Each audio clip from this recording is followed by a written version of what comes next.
আসসালামু আলাইকুম বিউস। প্রতিবাদের বাসা যদি হয় গো গালি, তবে গঠনমূলক সমালোচনা কেন পড়ে থাকবে খালি?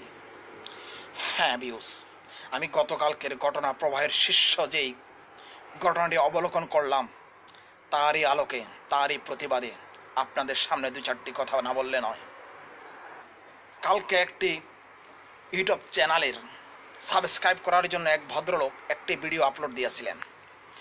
ভিডিওটা সারমর্ম ছিল, আমাদের বোনেরা গুটিয়ে কয়েক বোন প্রবাসীদেরকে নিয়ে তাদের চরিত্র কালিমা লিপতে গিয়ে আমাদের চরিত্র হননের চেষ্টা করেছেন। তাদেরকে নিয়ে আমার আজকের বলা। হে বোনেরা, তোমাদেরকে বলি, তোমরা কয়জন প্রবাসীদেরকে চিনো? কয়জন প্রবাসীদেরকে তোমরা দেখেছ? তোমাদের ভাই, তোমাদের বাবা, তোমাদের চাচা, তোমাদের আত্মীয়ের ভিত্তিক কোনো প্রবাসী ভাই বোন নেই?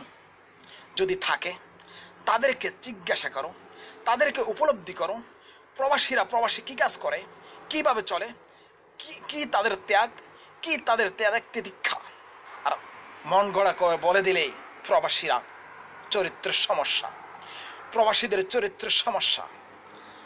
হায় রে কপাল, যার জন্য করে চুরি তারাই বলে চোর। আমাদের রেভিডেন্সের টাকা যদি বাংলার ইকোনমিক্সে সাহায্য না করত, বাংলার অর্থনীতি সমৃদ্ধি না করত, তাহলে তোমরা ওই বলদা গার্ডেন আর বোটানিক্যাল গার্ডেন আর রমনার বটমূলে হাঁটি হাঁটি পা পা করে চলতে হতো না। তোমাদের গলার ওই চেনগুলো সূক্ষ্ম থাকতে পারতো না। হতো চিন্তায় কোনো টোকাইয়ের থাবার চবল। আর তোমরা বলে দিলে আমরা প্রবাসীদের চরিত্রের সমস্যা। কয়টা প্রবাসীকে তোমরা চিনো? প্রবাসীদেরকে দেখেছো কখনো? আঙ্গুল দিয়ে দেখে দিতে চাই তোমাদেরকে।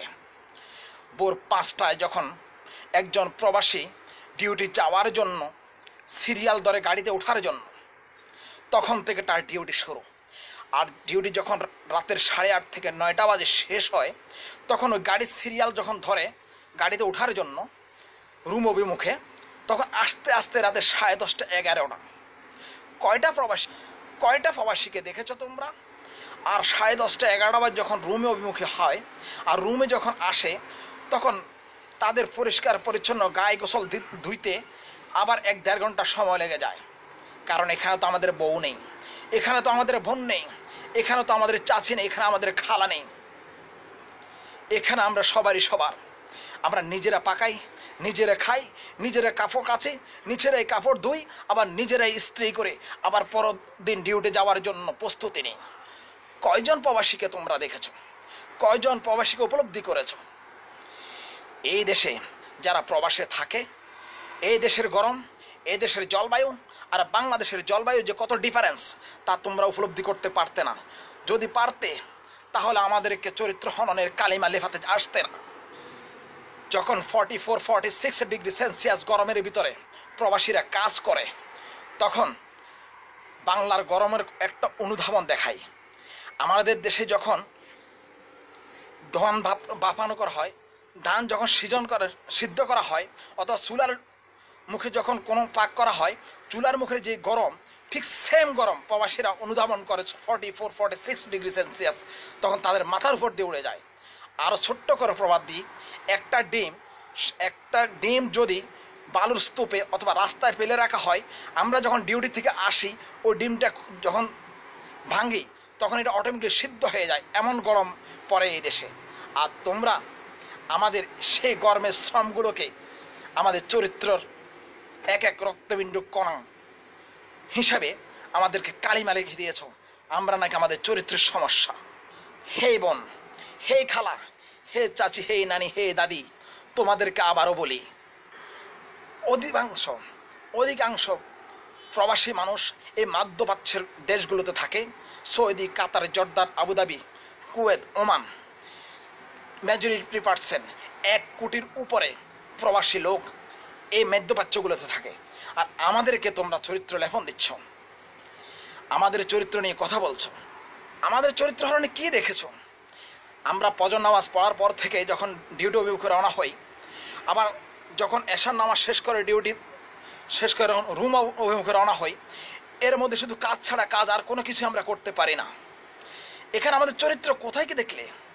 হ্যাঁ, সবাই যে ভালো তা না। শতকে 2-1% আছে যারা খারাপ, তারা বাংলাদেশেও খারাপ, এই প্রবাসের বুকেও খারাপ। কিন্তু ঢালাওভাবে প্রত্যেকটা প্রবাসীকে তাদের চরিত্রের কালিমা লেপে দিতে পারো না তোমরা। আর আমি এটা বলবো না তোমরা বলদা গার্ডেন, বোটানিক্যাল গার্ডেন, রমনার বটামূল অথবা ফ্যান্টাসি কিংডমে যে নাস্তামি করো, নষ্টামির জন্য ওইগুলা বেছে নাও। হ্যাঁ, এখানে 2-4 জন খারাপ থাকতে পারে এই পার্কগুলোতে, কিন্তু ডালাওভাবে তোমাদের সবাইকে আমরা খারাপ বলবো না। তবে সতর্ক হয়ে যাও, ভবিষ্যতে যদি কোনো ভিডিও আপলোড করো অত কোনো কিছু করতে যাও প্রবাসীদেরকে নিয়ে একটু চিন্তা ভাবনা করে করো। আর হ্যাঁ, কয়টা প্রবাসীদেরকে তোমরা দেখেছ তোমাদেরকে বিশ্ববিদ্যালয় গণ্ডি পার করার জন্য, একটা বোনকে সুষ্ঠুভাবে সুন্দরভাবে স্বামীর হাওলা করে দেওয়ার জন্য, একটা বোনকে একজন ডাক্তার বানানোর জন্য, একটা বোনকে একজন স্কুলের মাস্টার বানানোর জন্য, একটা বোনকে একটা সুষ্ঠু সৌন্দর্য ফ্যামিলি পরিবার হাতে তুলে দেওয়ার জন্য, একটা প্রবাসীর ছেলের যে কত ঘাম কত পরিশ্রম তা তোমরা অনুধাবন করতে পারো নাই। যদি পারতে তাও আজকে প্রবাসীদের মাথায় এই চরিত্রের কালিমা দিতে পারতে না। আর ত্যাগ তিতিক্ষার ক্ষেত্রে যদি বলা হয়, এই প্রবাসীদের উপরে কোনো লোক, কোনো ব্যক্তি, কোনো মানুষ ত্যাগ তিতিক্ষা করতে পারে কি না আমার জানা নেই। কারণ আমি নিজেও একজন প্রবাসী, আমার ডিউটির ড্রেস আমার গায়ে। আমি যখন এই ভিডিওটা করি তখনও দুঃখ ক্লান্ত বড়া নিয়ে ভিডিওটা করি এবং ডিউটি থাকা অবস্থায় করি, কিন্তু না করে যে পারছি না। বোনেরা আমার, তোমরা পড়ালেখা করেছো, পড়ালেখা করতে থাকো।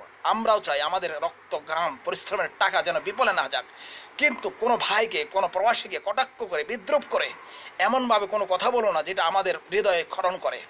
তো ঠিক আছে বোন, ভালো থাকো, এই প্রত্যাশা এবং তোমাদের আগামী পথ চলা যেন সুগম হয় সেই কামনায় আজকে এখানে বিদায়। আসসালামু আলাইকুম রহমতুল্লাহ বরকাত।